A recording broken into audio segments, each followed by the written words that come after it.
आत्मा रोता था हम लोगों का। अब धर्मेंद्र प्रधान का जो इस्तीफा हुआ, इससे पहले भी कई बार पेपर लीक हुआ है, बीपीएससी से लेकर नेट तक, इस बार नीट का भी लीक हुआ है जी। और जिस तरह पेपर लीक किया जा रहा है, इससे पहले भी शिक्षा मंत्री था, उसमें रीजन में भी यही हुआ।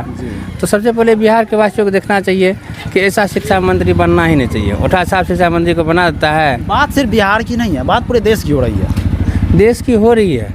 और पेपर के लीक की बात करें तो कई बार इससे परे हुआ है। जी जी।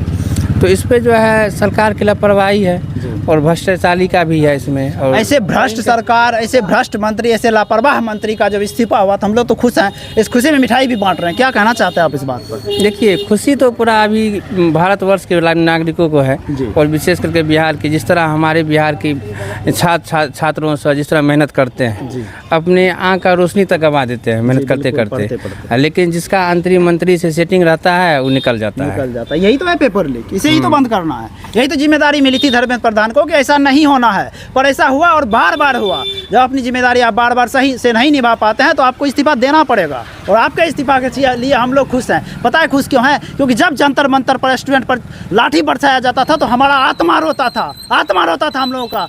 इसलिए हम खुश हैं, इसलिए खुश हैं कि उस वैसे भ्रष्ट शिक्षा मंत्री के इस्तीफे पर हम लोग खुश हैं, जिसके चलते हमारे जनजी पर, हमारे दोस्तों पर, हमारे स्टूडेंट्स पर लाठियां बरसाई जाती थी, आत्मा रोता था। इसलिए हम खुश हैं आज कि उसका इस्तीफा हुआ है।